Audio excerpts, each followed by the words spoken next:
Welcome to Mentora IAS. I am Safir and I am here to take your journey forward with the current SAAR program. Okay, so current SAAR is a 16-month long current affairs program which is presented to you by Mentora IAS as a free initiative. So we are going to comprehensively cover current affairs from all the subjects and with special focus on the UPSC preliminary examination of 2026. So in this particular session, we are going to go with the subject of Indian polity and we are going to discuss the events that have been related with the month of February 2025. Okay, so in today's video we are going to cover some topics of national importance and some topics of international importance. So the first topic that we are going to cover today is basically about the protected area permit or PAP. Okay, the second thing that we are going to discuss is basically about BHARATPOL portal and what is the interlinkage of CBI with the Interpol or International Criminal Police Organization. The third thing that we are going to cover today will be on a particular export regulation by the United States of America that is called as the US Entity List, and finally we will be ending up with the 10 years of India's neighborhood policy. So that is what we are going to cover today.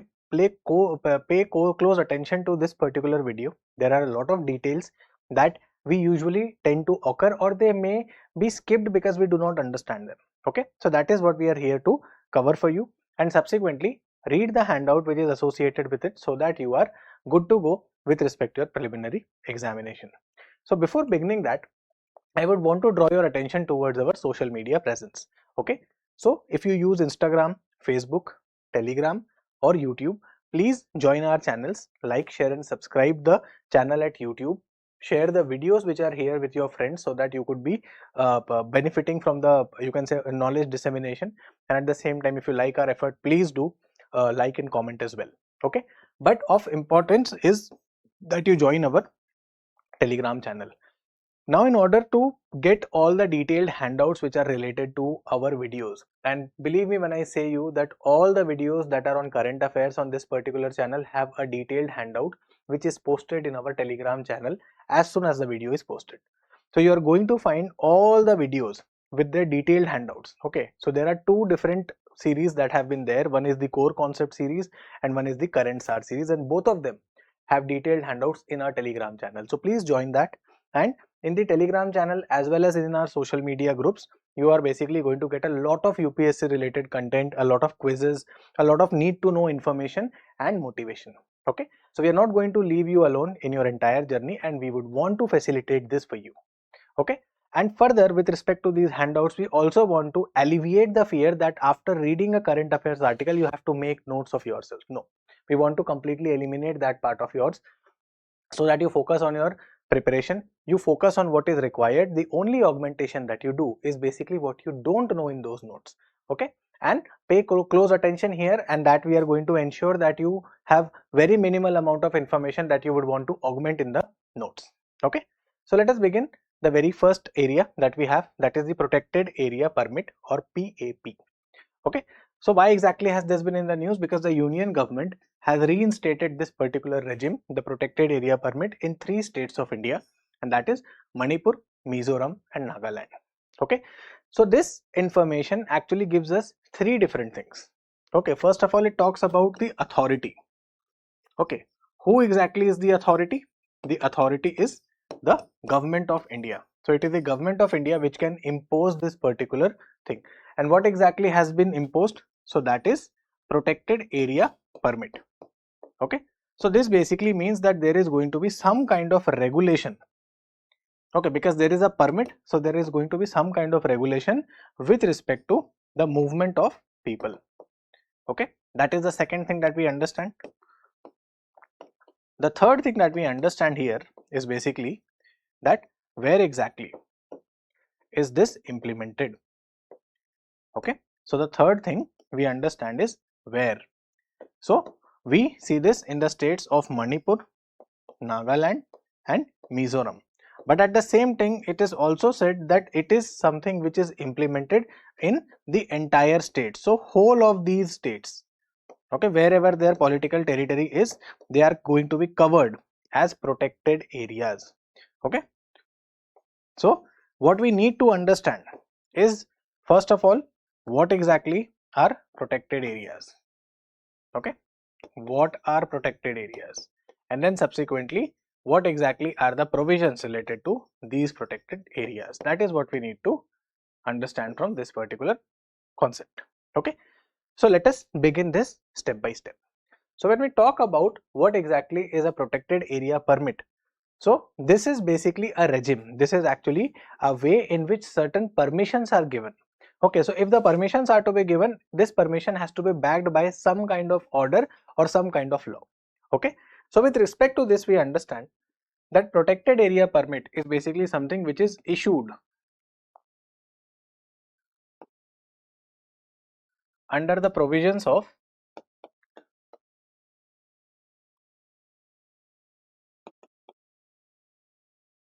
the Foreigners Protected Area Orders.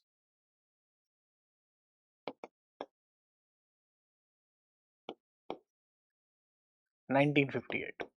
So this particular permit is actually issued based upon this particular piece of order. Okay, so this is an order, this is not a law. So if this is an order, this is going to be issued by the government of India. Hence the answer, the authority to impose this particular restriction is actually given by the you can say the government of India. Now the second thing, who exactly is affected? So we see it is basically for the foreigners. Okay, so who exactly is considered a foreigner? A non-resident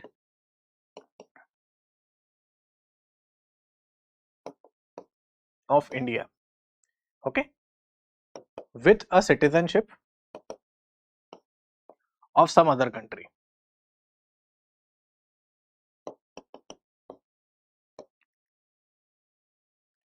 Okay, so this particular individual does not stay in India, and at the same time they have a citizenship of some other country.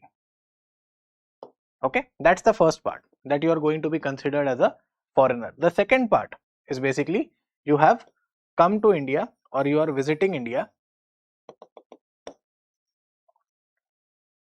with a valid passport and visa. Okay, so if you are coming to India with a valid passport and visa, this is basically going to be something which is going to be covered under foreigners. So passport is something which is going to establish your citizenship to some other country. Okay, so that is why these individuals are actually called as foreigners. Now the point being that you might also be seeing that there are certain individuals in India who may not be having valid documents, like they may not be having the passport with them, or their passport has expired, for that matter their visa has expired. Now these individuals are categorized as illegal immigrants. Why? Because you do not have complete documentation and permission to be in India. In that particular manner, you are basically declared as an illegal immigrant, and the government of India has the right to have you deported back to your home country. Okay, so what do we understand from this? That it is basically something which will be available for the foreigners. Okay, so these foreigners are the one who basically have to secure a permit. Okay, so this particular regime that basically says that the protected area permit is something which will require seeking permission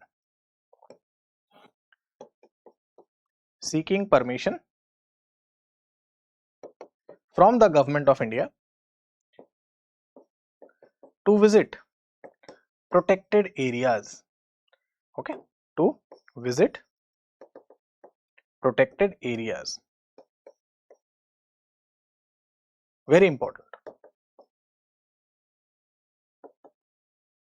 Okay, so now let us also understand another thing, that you have to visit a protected area.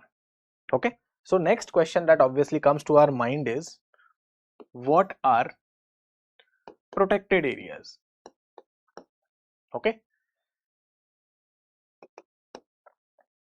now first of all, this is something which is defined under the Foreigners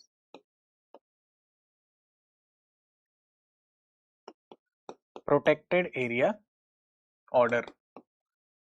There it is actually already defined.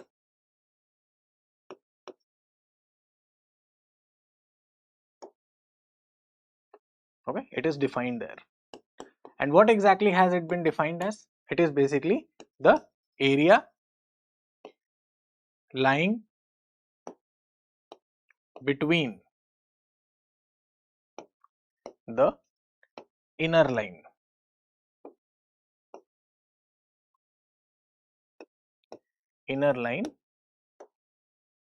and the international border.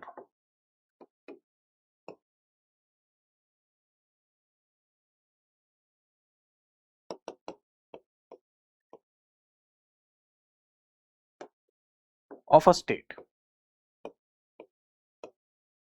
Okay, that is something which is known as a protected area.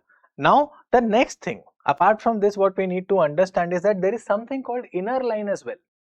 Okay, there is something called inner line as well, and now this is something which actually comes from the Bengal Regulation of the Frontier Areas Act. That was basically a colonial act, but this was basically done in order to protect the British investments in the plantations and economically lucrative kind of trade that they were actually doing in the northeast frontier region. That is something which we today know as the regions of Assam and Arunachal Pradesh. So NEFA is basically that particular part.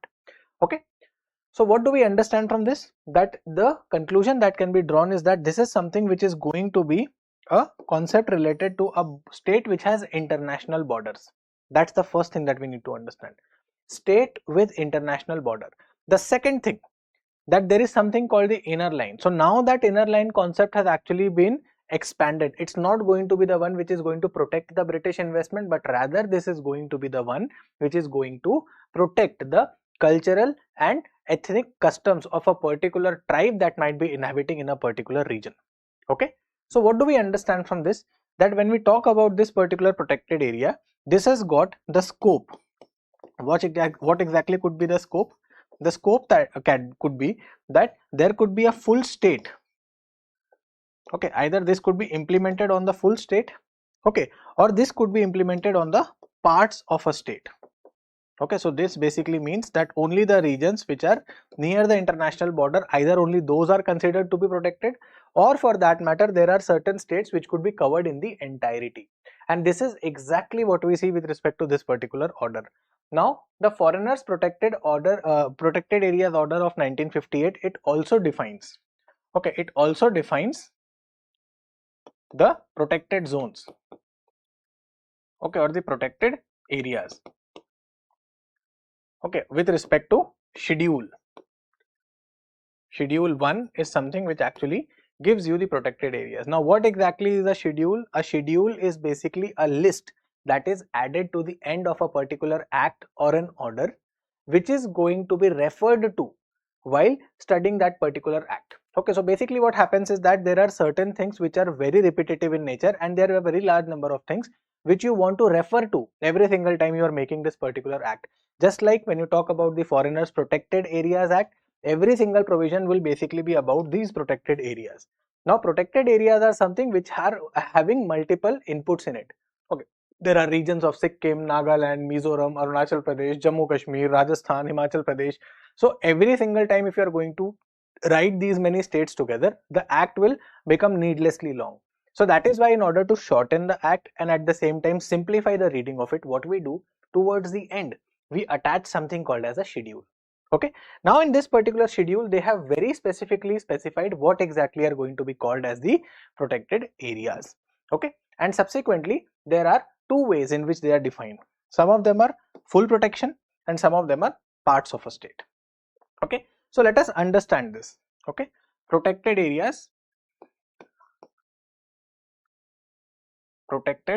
areas, where we have full protection. Okay, what exactly are the full states that are protected and what exactly are the parts of the states? Okay, that is what we need to understand. Now with respect to the full states, this is something which is concentrated in the northeast region of the country. Okay, so when you talk about it, that this is something which is going to be concentrated in the northeast region of the country, so it actually includes Arunachal Pradesh. Okay, it is under the complete protection of protected area. We have got Sikkim, we have got Nagaland, which you have just seen, we have got Mizoram, we have got Manipur, Okay, these are basically the states which are actually connected, or you can say covered in full. Now what exactly are the states which are covered partly? So here you are going to find, as of now, Union Territory of Jammu Kashmir, which was erstwhile a state. So that is why this actually has still the state of Jammu Kashmir, but I am, for the sake of clarity, writing down as Union Territory of Jammu Kashmir and Union Territory of Ladakh, which was formerly a state before 2019, and that is why still this definition holds for them. The second thing is basically Himachal Pradesh. So in Himachal Pradesh also you have got certain protected areas. Then the third one we have is Uttarakhand. Okay, and then subsequently we have Rajasthan. So these are basically the states where this protected area permit either is implemented in the entire of the state, or for that matter in the part of a state. Now what do we realize from this? Every single state that is mentioned here is a part of the territory of India. So that is why the correct authority to give this particular permit should be the Ministry of Home Affairs. Why? Because all of these areas are within the territory of India, and because they are within the territory of India, here the internal law and order situation is given as a mandate to the Union Ministry of Home Affairs. So when we talk about the authority to issue protected area permit, that will be the Ministry of Home Affairs. This is the authority that has been authorized. I hope this part is clear, what exactly is the reason. Okay, and this is exactly why you have, even in the Constitution of India, the very first part as the territory. The territory is defined. What exactly is the territory of the country? Okay, so this is something why it is defined. Okay, because once you define the territory, only then you can actually be implementing the provisions of the Constitution, and at the same time, while delegating powers to the various departments, it is also going to be the concept that you are going to tell them what exactly is the power or jurisdiction of which particular ministry. So within the interior of the country, that is something which is within the purview of the Home Affairs. Okay, as far as it is not related to something which is defense of the country, that will be strictly at the international borders, it will be a part of the Home Affairs. Okay, I hope this is something which is clear with all of us, what exactly is the you can say the authority which is going to issue this on behalf of the Government of India. So that will be Ministry of Home Affairs, Government of India. Okay, now talking about what exactly is the concept here, what exactly is there in a protected area permit. So protected area permit basically talks about visiting protected areas as foreigners. Okay, visiting protected areas as foreigners. Okay, so what is going to happen? You have to visit in groups of at least 2. Okay, you cannot be visiting independently, you cannot solo travel here. If you are a foreigner, you have to actually visit in a group of at least 2 or more than that. Okay, then the second thing is that this particular visit has to be done using an authorized travel agency. An authorized travel agency registered with the concerned group. You are registered with the concerned state. Okay, whatever you are trying to visit, so with them they should be registered. Okay, then the next thing that is there is that it grants permission to visit and stay. To visit and stay for 10 days. Okay, so you can visit a particular protected area for 10 days. Okay, and a 7 days extension, which is optional. Okay, if you want to extend your stay by some days, so at most you can do it by 7 days. Okay, so this is basically the thing. 10 days is by default the duration that you could be staying. Okay, and then subsequently if you want to extend it, you can extend it only by 7 days. Okay, then subsequently this particular protected area permit is also going to have another very important aspect, and that will be that it is going to demarcate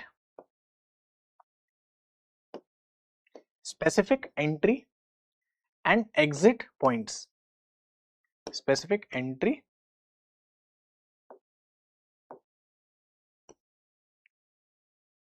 and exit points, that from which part of the territory or from what part can you enter this particular region and from what part can you exit this particular region. So specific entry and exit points are going to be demarcated in this particular permit, and only through these particular regions can you be traveling. Okay, then subsequently what they also talk about is that travel is allowed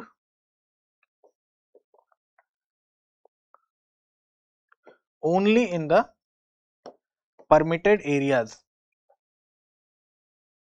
Okay, so once you are inside the permitted area or protected area, so whatever region is allowed for you to access, only in that region can you be visiting. You cannot be visiting all the places there. There is no discretion with the tourist. Okay, so you will be having your travel allowed only in the permitted area within a predefined circuit. So this particular circuit is something which will be given by the tourist agency or the tourism agency or travel agency. That is why only a registered travel agency is the one through which you could be you can say sending this particular proposal for protected area permit.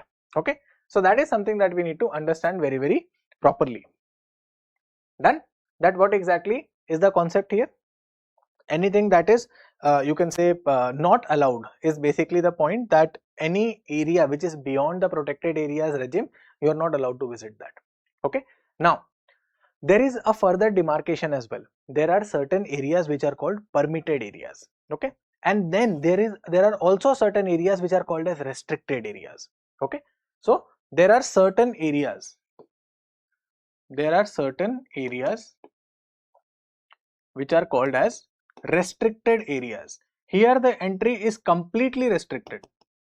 Okay, so in order to visit these particular places, you have to mandatorily secure the permission from MHA in person. Okay, so restricted areas are basically the ones which are completely off the bounds. So visiting there, you basically require a restricted area permit. Okay, that is what you require while going there. Now if I have to draw attention to yours in this particular regard, you will see that restricted areas are basically parts of Andaman and Nicobar.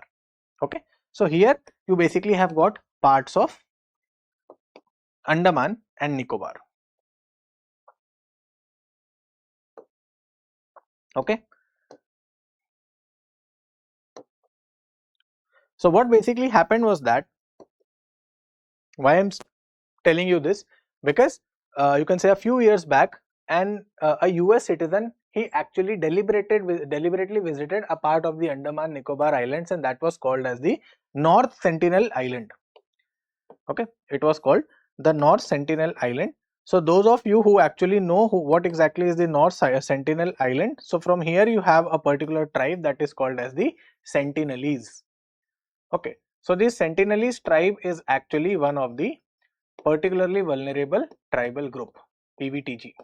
Okay, so in order to protect the population from any kind of outside interference, and at the same time to ensure that they have their own customs and traditions and way of living, this particular area is off the limits.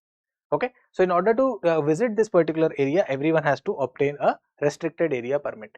Now this particular US citizen, he actually visited this particular island, okay, by luring or bribing a fisherman off the coast of Tamil Nadu. So from there he actually asked a particular fisherman to take him to the North Sentinelese Island and then drop him there. And as soon as he actually landed on the North Sentinelese Island, the fisherman left. And after a few hours, this particular individual's body was found on the beach itself. Okay, so he was killed by the North Sentinelese tribe, and this particular thing actually you can say developed into a diplomatic storm between India and USA. Why? Because a US citizen was killed in Indian soil, but Indian government actually responded that this particular area was beyond the limits and no restricted area permit was issued, and subsequently anything that happens on this particular island cannot be legally proceeded. So all the things that could be done at the most was that this particular body could be retrieved and that could be handed over to the mortal remains could be handed over to the government of USA. That's it. No action was taken. Why? Because first of all, it's a restricted area. Second, it's a PVTG. So this thing is something which is not directly controlled. Okay, as long as you're not authorized there, you're not supposed to be going there. Okay, so this is basically why we have certain restricted areas and we have certain permitted areas. Okay, so that's the difference. Now, let us talk about this particular question. Consider the following statements. Protected area permit is a permit system for visiting the protected areas. Okay. All Indians and foreign tourists visiting these areas are required to get this permit.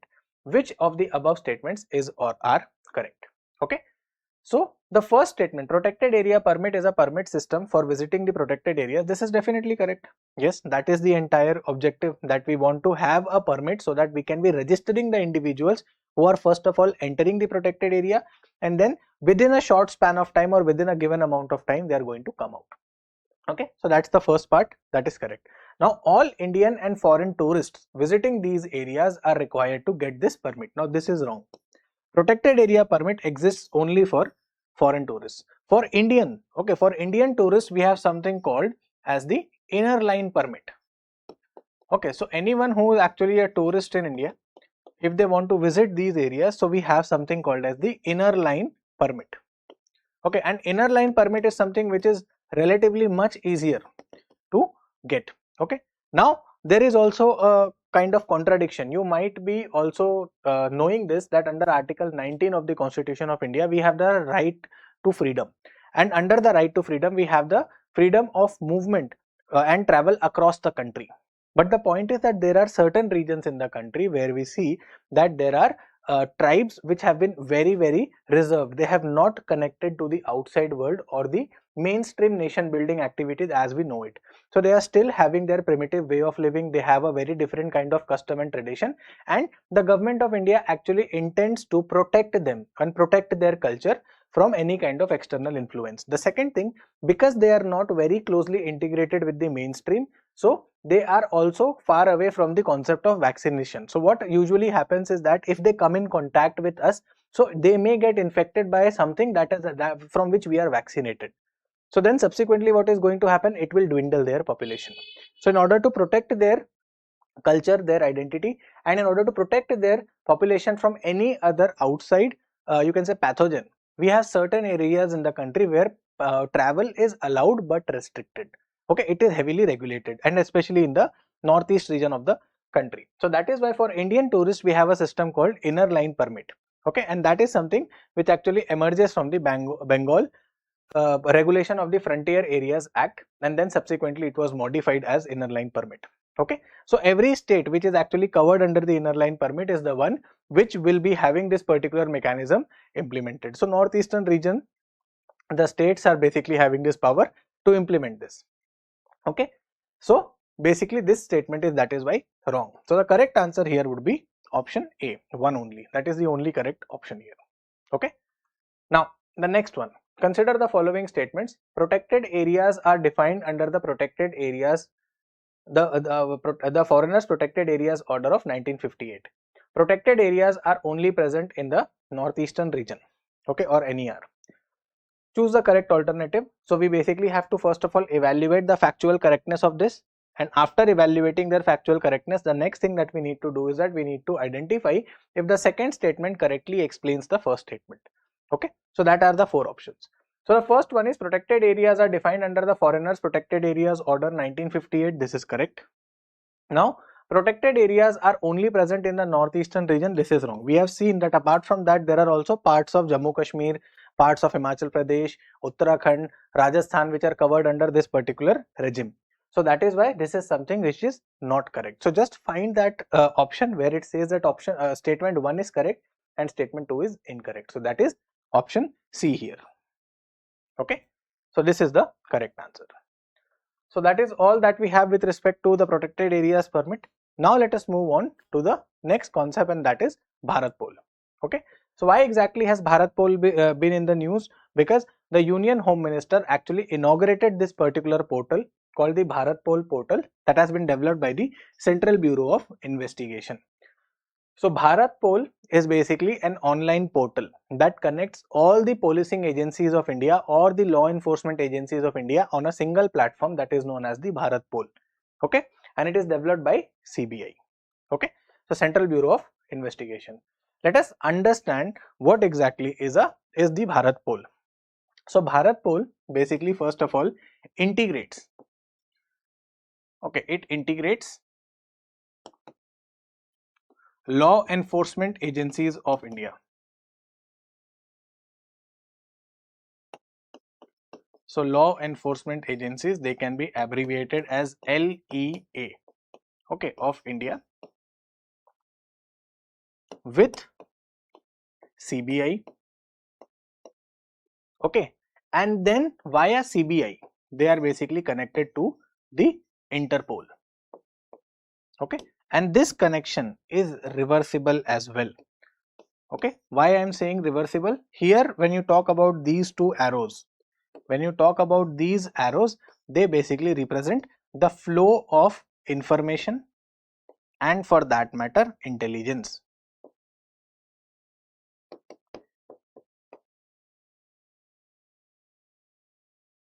Okay, so this is basically an online portal. This is an online portal, and what exactly is the objective of this portal? To bring law enforcement agencies of India. So this will have all the policing states, okay, policing agencies, all the policing agencies, so all the police departments of the states and the union territories, they are going to be integrated in this single platform. Then subsequently it will be integrated with the CBI. So this is basically done in order for one part, that we want to share information across the country about some fugitives, some criminals, or any criminal matter that is right now under investigation. Okay, and then subsequently this entire portal is also joined with the Interpol. Okay, and then subsequently what exactly is the objective here? The objective is basically sharing of intelligence. Okay, then at the same time assistance in nabbing criminals. Okay, so we would want to catch these criminals before they escape the you can say the clutches of the law. So that is basically what is the Bharat Pol. Okay, so for this particular portal has been launched by CBI, and subsequently what exactly is the nature of crimes that it is going to cover? So first of all, if it is you can say, if it has a combination of law enforcing agencies, law enforcement agencies of India, okay, it has got CBI and it has got Interpol. Okay, if these three are involved, there are certain things that can be taken very easily. They can be concluded very easily that these are going to handle transnational organized crime. Okay, now what exactly is organized crime? Organized crime is basically when the crime is actually done as a commercial activity. So basically they are like guns for hire, they are mercenaries, they are narcotic smuggling people. So there is a proper network of people who actually work in various hierarchies, and subsequently in the hierarchy every individual has got certain role in abatement or facilitation of a particular kind of crime. And that is why the transnational, the ones which actually transcend the borders of a particular country, those kinds of crimes, and which are organized in nature. Now if we want to talk about the examples here, we are going to talk about drug smuggling, which is called narcotics. Okay, so drug smuggling, we have got human trafficking, we have got terrorism,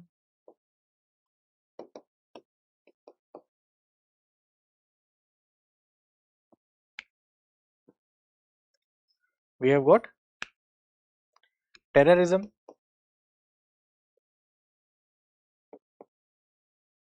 okay. So these are basically all organized crimes. Then at the same time today, another kind of organized crime that is there is basically cyber crimes. Okay, there could also be economic or financial frauds.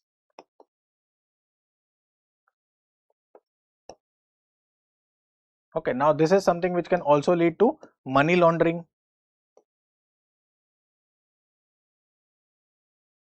So in this particular regard, what happens is that all these kinds of crimes, okay, where the people are not just sitting in a particular state, they are not just sitting in a particular nation, but they are actually spread across as a network in the you can say in the world. Now in order to nab these criminals, okay, we need to have cooperation amongst the various policing agencies of the world. Okay, and in order to do that, we need to have some kind of point of coordination. That is something which is done by the Interpol. And what happens with respect to the Interpol is that with every single country which is a member of the Interpol, we are going to read about it as well, it basically has got a single point of contact. Okay, that is called as the National Central Bureau. So for India, that particular body is the CBI. So CBI is the point of contact for Interpol whenever Interpol would want to seek assistance from the jurisdiction of India, that a particular criminal or for that matter any of their AD, they might be found in India, some kind of intelligence is required, or they would want to track certain activities which have happened in India that may be related to some other member country. So Interpol is basically the organization that is going to seek assistance.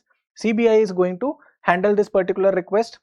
The concerned state or the UT is going to be informed about it, they are going to investigate it, and then subsequently whatever is the report that they are going to take up. Okay, and similarly in a reciprocal basis, when CBI or any of the law enforcement agency of India, they actually want to have any kind of criminal who could be international criminal, any fugitive of India who has actually crossed the border of India through any of the fraudulent means, so that is something which will then be tracked using the Interpol. Okay, so this is basically what is the overall objective of having this entire concept of Bharatpol. So Bharatpol is basically the Indian version of Interpol. So here the states police departments are going to be brought together on a single platform. Okay, so that is what exactly is the Bharatpol all about. Now it basically has got 5 different modules. When we talk about the Bharatpol, it has 5 different modules. And what exactly are these modules? So when we talk about the connect module, so this is basically the module that is going to connect CBI. Okay, it connects CBI to Interpol. Okay, so it is basically the connect module. So here the CBI and the Interpol are going to transmit information to each other. Okay, that is the connect part. Then subsequently what is going to happen is that the next one is broadcast module. So in the broadcast module, what happens is that any assistance that is sought by the Interpol or a member of the Interpol, okay, any assistance sought by a foreign law enforcement agency, okay, via the Interpol. So that is something which will then be broadcast through this particular module. So it is basically a kind of WhatsApp group. Okay, what happens in the WhatsApp group? When you actually send a message in the WhatsApp group, all the individuals who are the members of this particular group, they will be simultaneously sent this particular message. Similarly, what is going to happen if there is any kind of assistance request that has been placed by any country which is a member of the Interpol, so Interpol on the behalf of that country is going to seek assistance from CBI. So CBI, instead of you can say communicating only to that particular law enforcement agency, it is going to spread that message across all the law enforcement agencies as an alert. Okay, so that alert is something which will be you can say broadcasted using the broadcast module. The third thing is Interpol references module. Now this is going to be the reverse case. Okay, any assistance sought by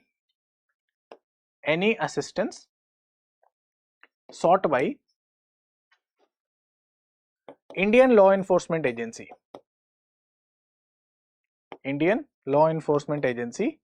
to Interpol or any member of the Interpol, that is something which will be then handled by the Interpol.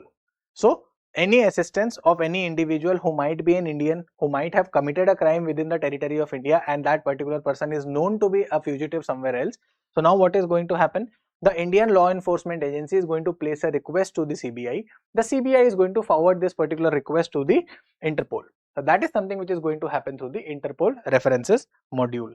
Then the next one is Interpol notices module. So if there are specific notices like the red corner notice or something that has been issued against any particular individual from India, that will be displayed here.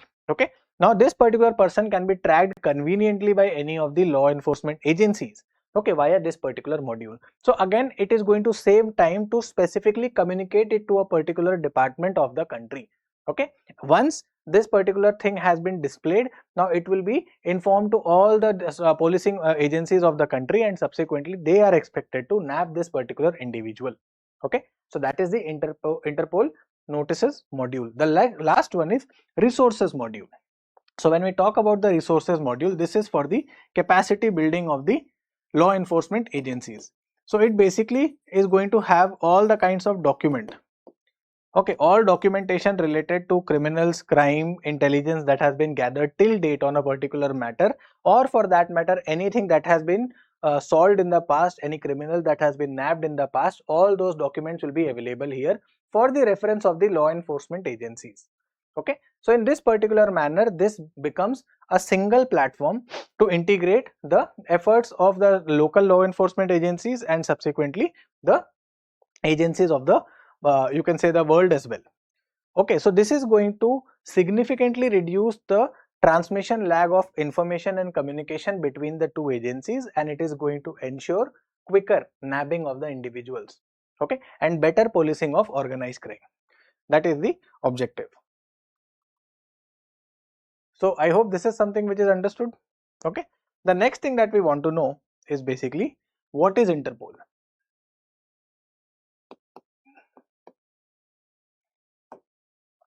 What is Interpol?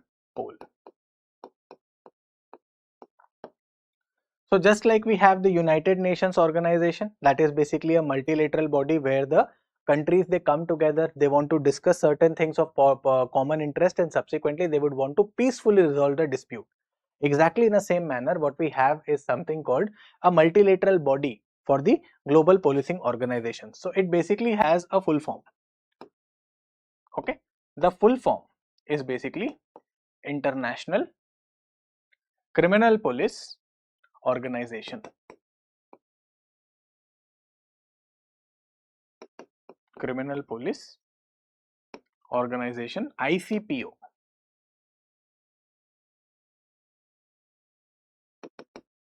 It is called as ICPO, Interpol.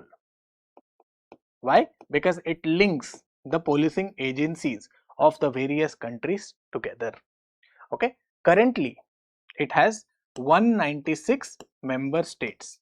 So 196 member states basically mean that 196 countries actually have their policing agencies connected via the Interpol.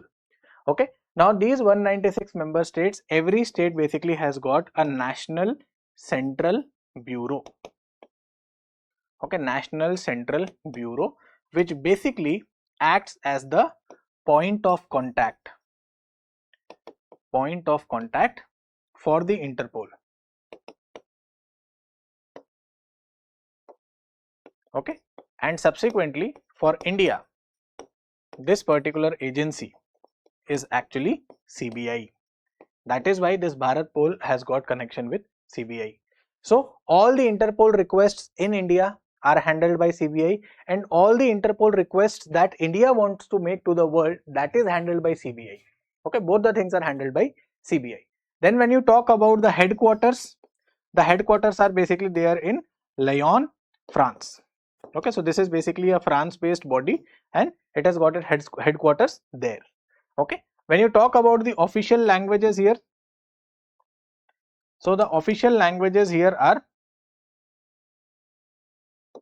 English, Arabic, French and Spanish. Okay, these are the languages which are actually found in this particular zone. Okay, further at the same time, when you talk about the kinds of crime it focuses upon, so there are three major types of crime: organized crime, terrorism and drug peddling. Okay, and then there are a lot of different types of crimes which are subcategorization of these crimes which are dealt with by the Interpol. Okay, then subsequently we also should be talking about what is CBI. Okay, so when we talk about the Central Bureau of Investigation, so it basically derives its power. Okay, it derives its powers from the Delhi Police Special Establishment Act. Delhi Police Special Establishment Act, DSPE.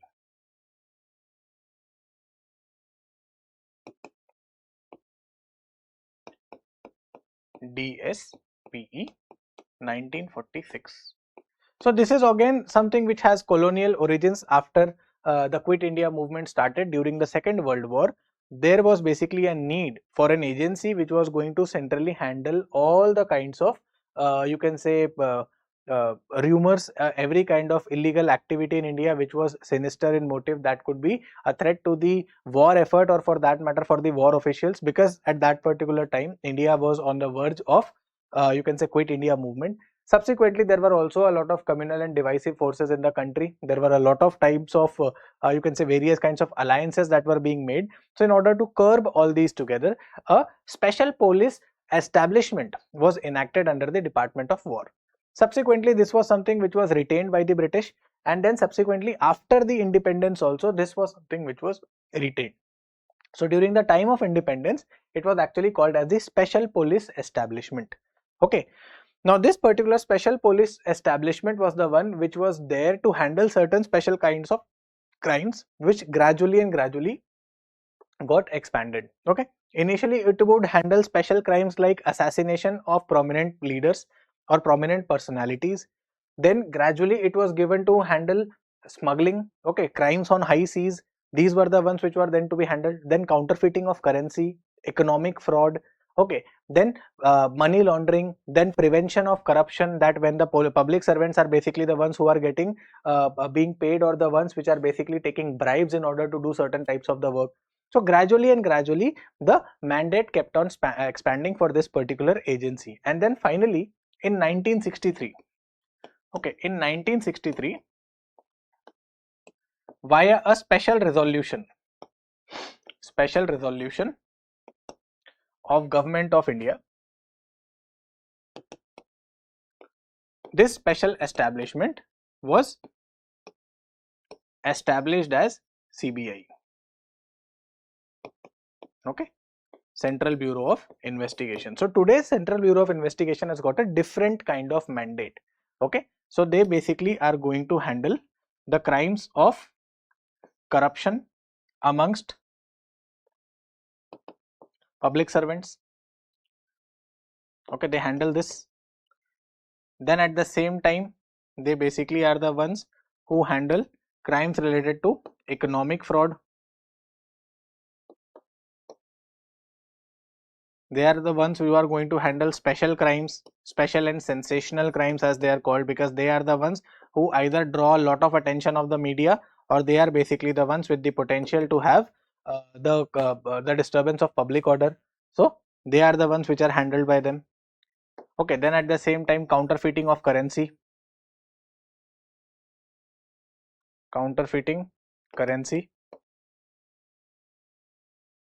then at the same time smuggling and such activities, they are also handled by the CBI. So CBI in that manner becomes a premier investigation agency of India. Okay, now there was one particular you can say thing that has to be mentioned here, that with respect to DSPE, the powers which it draws from. Okay, so DSPE Act empowers CBI to investigate crimes in union territories. Okay, in union territories they need not have any permission. Why? Because when you talk about the union territories, they are directly under the administration of the President of India. So that is why here no permission is required. But at the same time, with the consent of the states,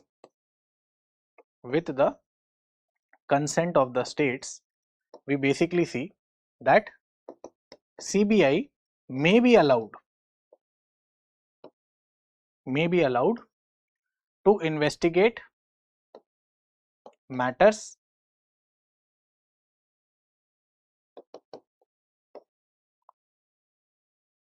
referred to it.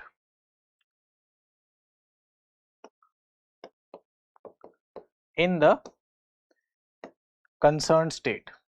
And from this comes up a very important concept. You might have seen this in the news as well, that there is a very important type of letter which is called as the letter of consent. Okay, so sometimes the state governments, they provide this particular letter of consent, and sometimes they withdraw this letter of consent, and hence the jurisdiction of CBI for investigating a particular case with respect to that particular state is restricted. Okay, it does not however restrict two functions. The first one, that is prevention of corruption. So that is why in this particular case you might be seeing that there is an anti-corruption bureau office.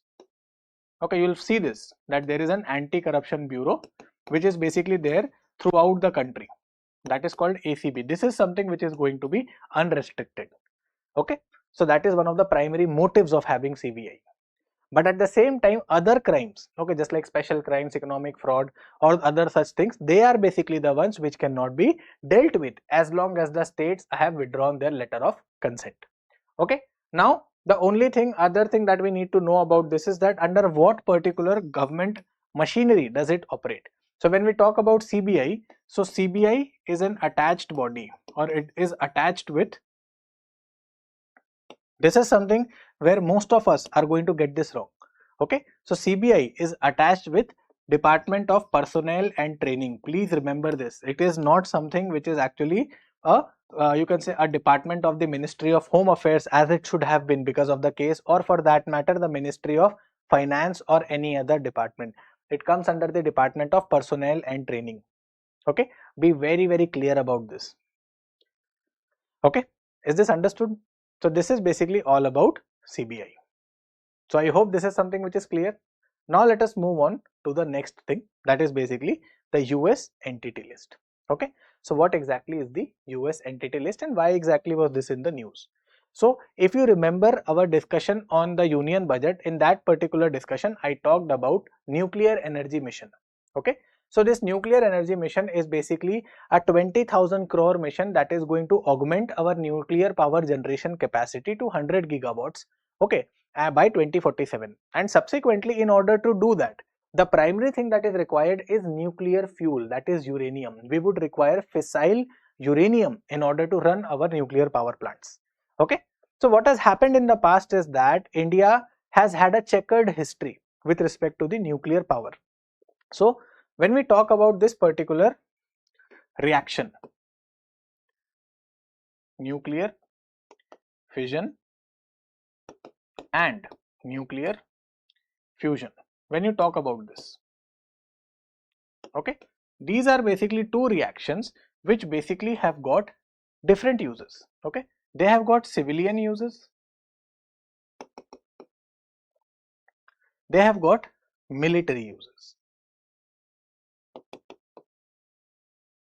So when we talk about civilian uses, here we basically talk about electricity generation.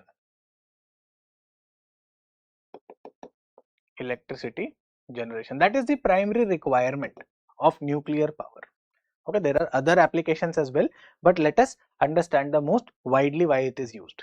But when you talk about the military uses, now this is something where you find that these are used in the missiles, for homing components. So homing components are basically those components which are going to have the tracking chip installed. Okay, so they are basically the ones who are going to track some other object. So all the guided missiles, they have a homing chip or a homing component. So that homing component is the one which is going to search the target wherever it is going, and subsequently then calculate what is the correction in the path that needs to be done. Apart from that, it can be used for making weapons of mass destruction. Okay, which you know,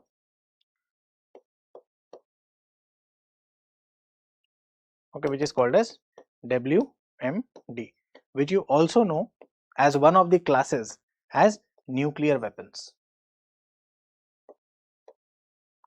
Okay, so nuclear weapons basically means these are bombs. Now weapons of mass destruction also have other classes. Okay, we have nuclears, we have nuclear weapons, we have got biological weapons, and we have chemical weapons.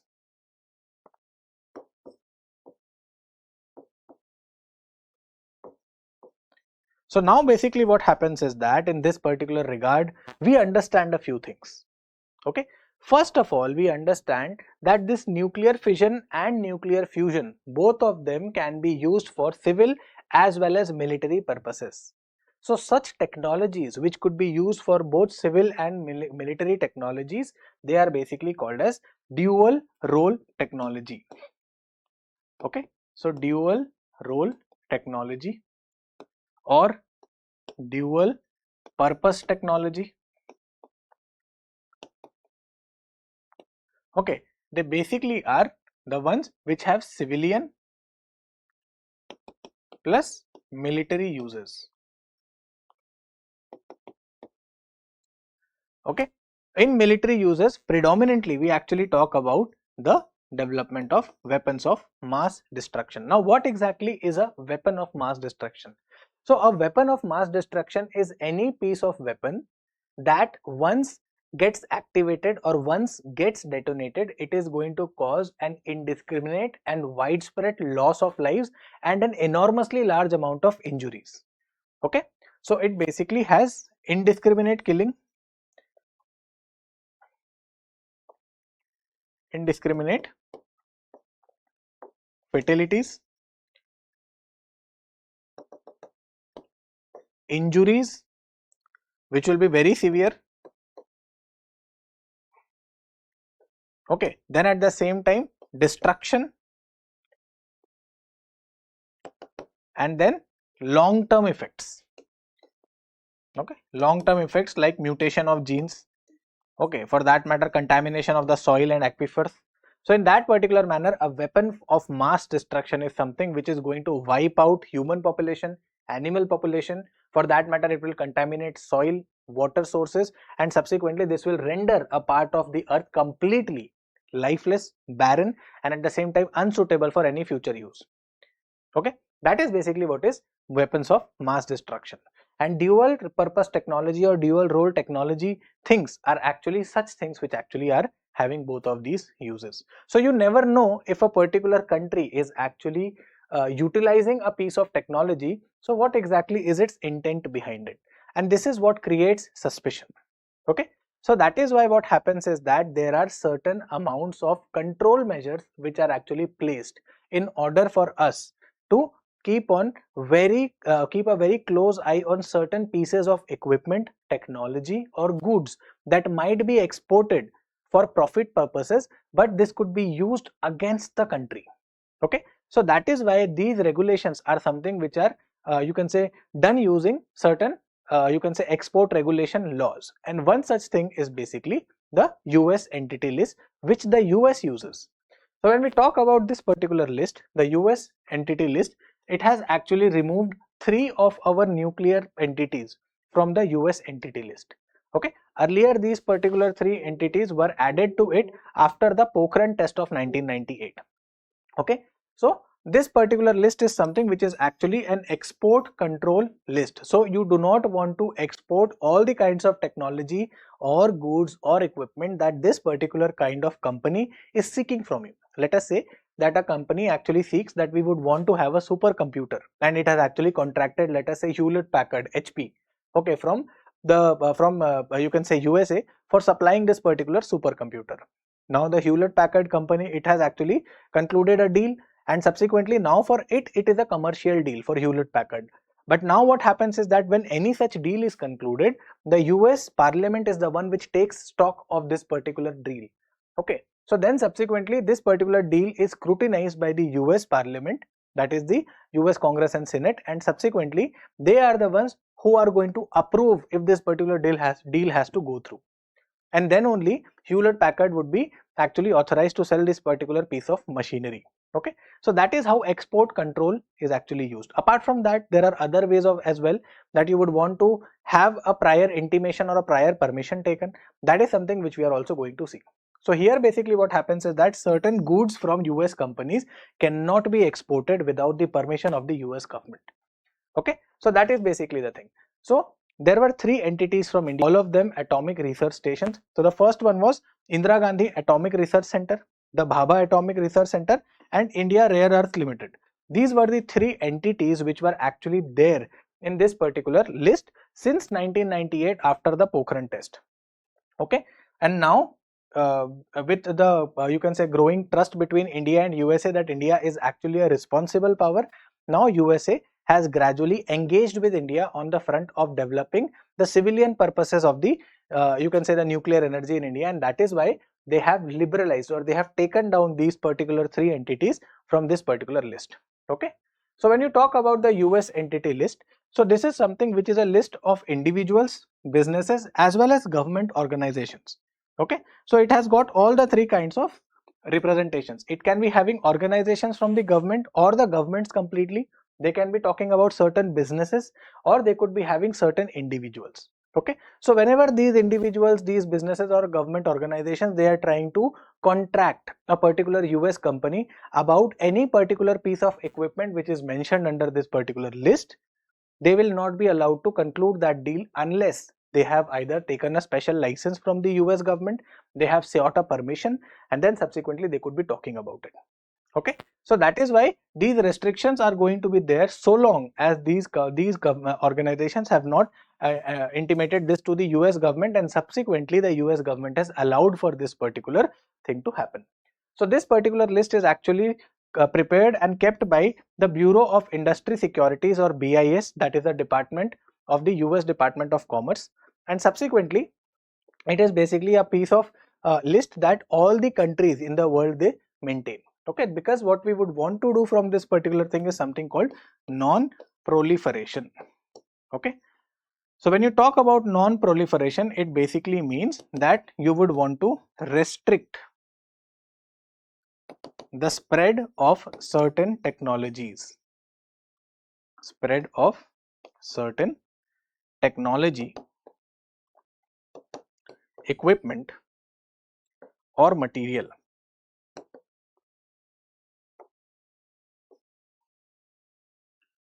equipment or material in the world. You do not want this to be ending up with everyone.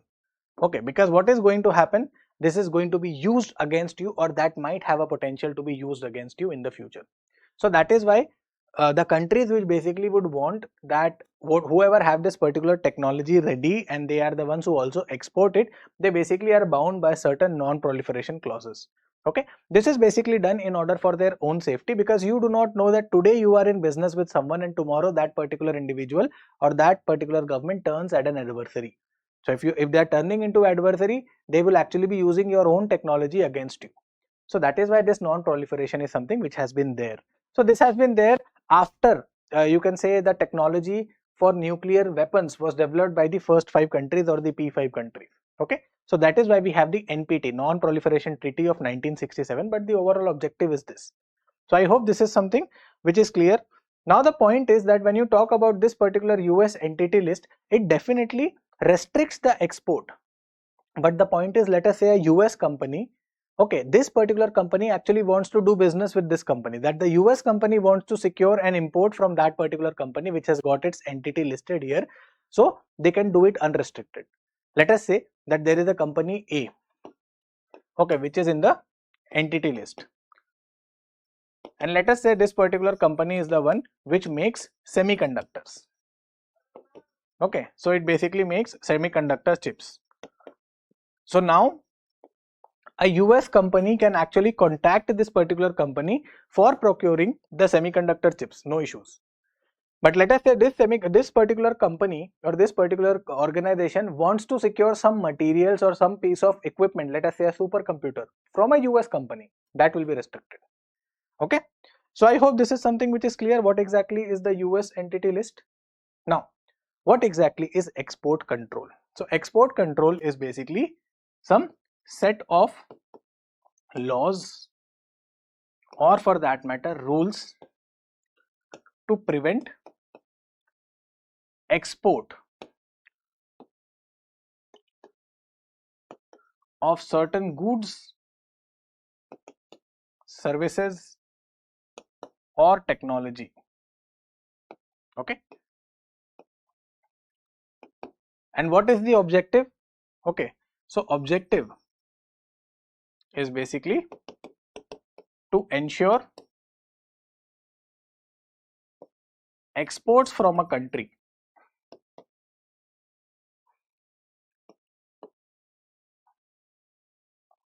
are not used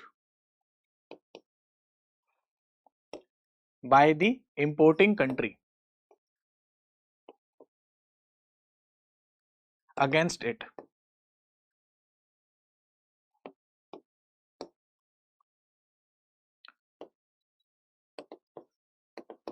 Okay, so that is the overall objective of any export control, you can say, regimen, that you would want to ensure that whatever you are exporting, that does not give the other country the kind of power or prowess that if tomorrow it turns into your adversary or it plans to attack you, it is using your own developed technology.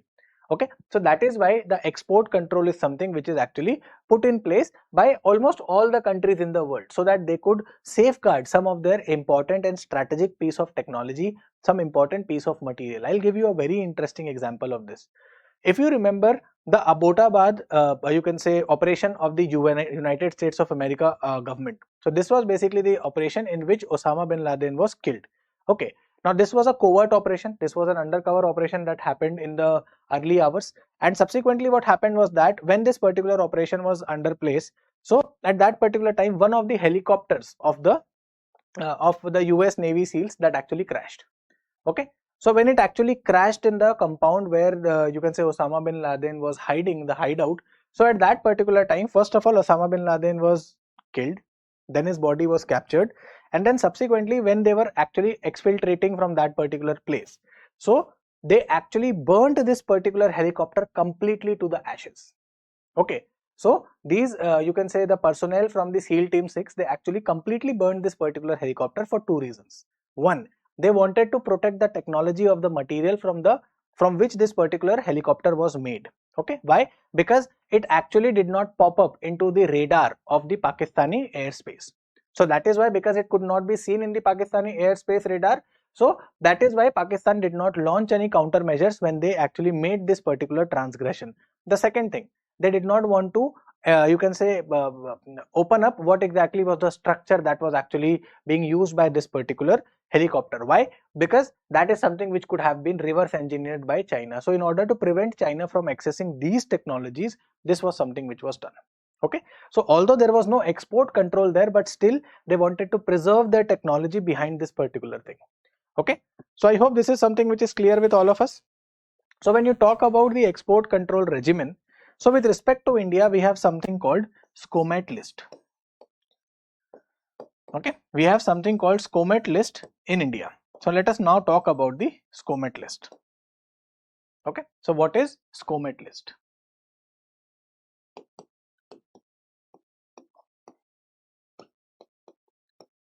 So when you talk about the SCOMET, so SCOMET stands for Special Chemicals, Organisms, Materials, Equipment and Technology. That is what is the SCOMET list. So there are certain chemicals, organisms, materials, equipment and technology which has got restrictions from being freely exported. Okay, and why exactly is this? You would say why? The answer to this would be, just a moment.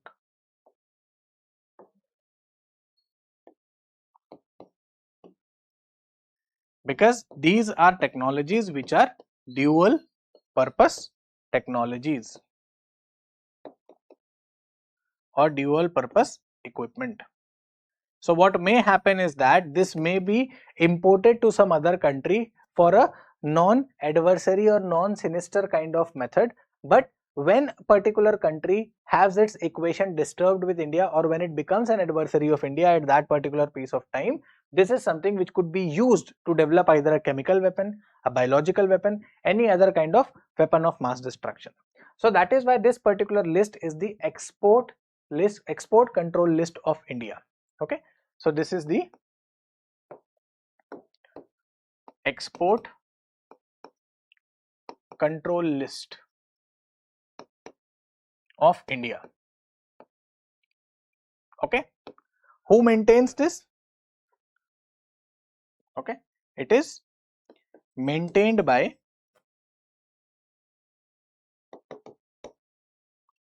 the Directorate General of Foreign Trade.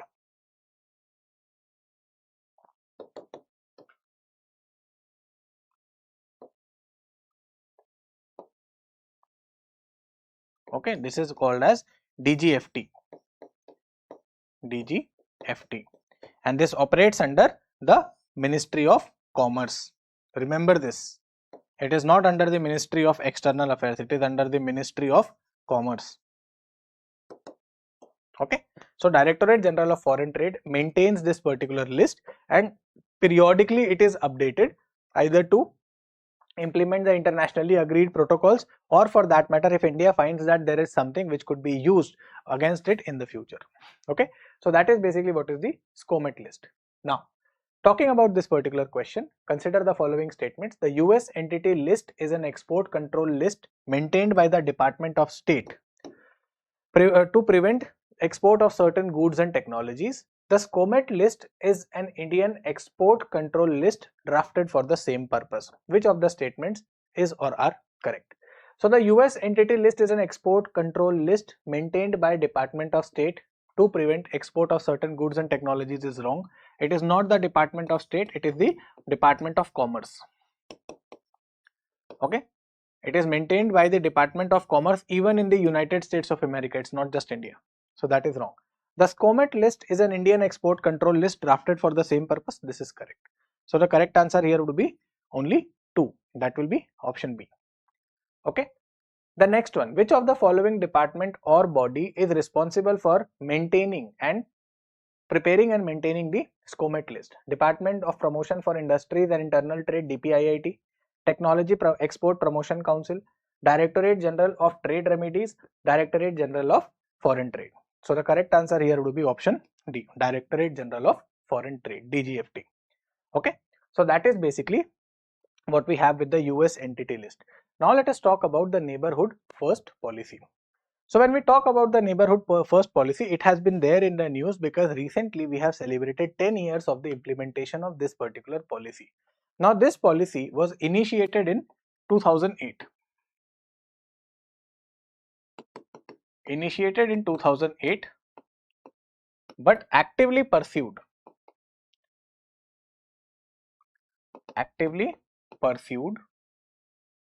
since 2014 after the coming up of the NDA government led by Prime Minister Modi, the incumbent Prime Minister. Okay, so it was already initiated in 2008 but after 2014 it has been very formally and very sincerely you can say implemented. So what exactly does this talk about? It talks about constructive engagement and friendly relations.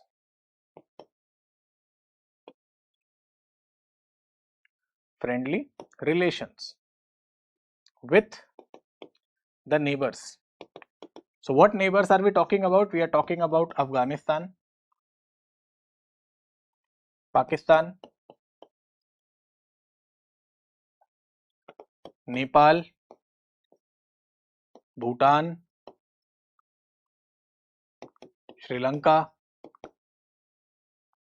Maldives. So with them we would want to have constructive engagement and friendly relations. Okay, why? Because in these particular regions they are the countries where we have either common culture, shared history, or shared religions. So that is why these are the countries with whom we basically have a closer people to people connect. They are not someone who are actually alien to the kind of culture in India, or for that matter what is seen here. And that is why in order to cultivate close ties with these countries, we basically pursue the neighborhood first policy. Now, one of the most important sticking point of this particular policy is that we want to have friendly relations with non-reciprocity.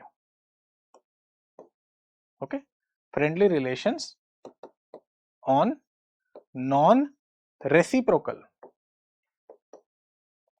basis. That basically means that we do not expect that if we are doing something good for these countries, we are going to seek that return in the favor. Okay, we do not want to have any kind of return favor. Whatever we are doing in good faith. So this was something which is also a very important element of the Gujarat doctrine. Okay, so Gujarat doctrine was one of the first ways which actually wanted to initiate, you can say, friendly relations and closer ties within the neighborhood of India than having cultivated the ties with the Western countries which were far away. So it basically started as one of the methods of improving our export market, but then subsequently also in order to stabilize the region and counter the influence of China. And that is where we see neighborhood policy goes a step further. So here basically what happens is that we see that India provides humanitarian assistance and disaster relief. This is something that India provides very openly, very generously to all these countries, except for Pakistan as of now. With Pakistan we have got strained ties, but apart from that we send it to all the countries in the neighborhood. Okay, apart from that we provide them with developmental assistance. Okay, we are very closely operating, or you can say we are doing connectivity projects. We are doing a lot of connectivity projects with them. Okay, examples of this are several. You could be talking about the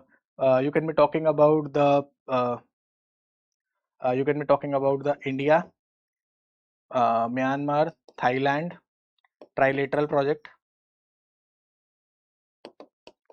Okay, you can be talking about the hydropower plants with Bhutan, Nepal. Okay, there are rail and road connectivity projects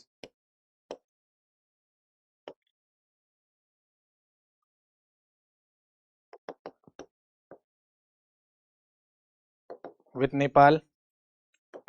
You can be talking about desalination plant that is actually being put up with respect to Maldives. We help them in order to have their own water desalinized. Okay, so in that particular manner we actually are doing a lot of things. Apart from that, you can be talking about the Greater Malay connectivity project here as well. So in this manner what happens is that India actually wants to ensure that these countries have cordial relations with India, and that is why this particular policy balances two aspects: coercion and at the same time you can say inducement. Okay, so there are two pillars. If I have to talk about, there are two pillars. So there is coercion, then at the same time there is inducement. So with coercion there is basically blockades, okay, to aid. That when India basically refuses the aid or refuses assistance to a country which is not having good relations with India. That's the first part. When you talk about inducement, inducement is all about access or restriction to Indian market. So this is something that you could be seeing with respect to you can say the low point of India-Maldives relation, when Maldives was very vehemently opposing India and its stance, and subsequently as a matter of nudging, the Prime Minister of India first of all visited Lakshadweep and at the same time also nudged the Indians that instead of going to Maldives, why not visit Lakshadweep? And then a significantly great number of tourists from India actually started visiting Lakshadweep instead of the Maldives, and Maldives tourism industry took a very severe hit. and that is why then Maldives actually came back to its track that we should not be doing such things. And subsequently, that is how we see that without raising any kind of you can say military posturing against Maldives, we basically see that Maldives was back into the folds. Okay, and this is all done in order to counter the Chinese influence in these regions, because China is something which wants to you can say have these countries integrated within its grand Belt and Road Initiative. So that is why India's neighborhood first policy is not just a pivot, it is also a very important you can say policy in order for stabilizing the region with the counterbalancing of India. Okay. So this is all with respect to this particular video. I hope you were able to understand things in pretty much detail and that you would be able to answer the questions which are actually there with respect to this in the examination. If there are any doubts, please let us know in the comment section. And if you like this video, please share and like this video, keep on subscribing, and subsequently we'll be keeping on coming up with better and better content for you. So thank you and all the best till we meet next time. Thank you. So this is all with respect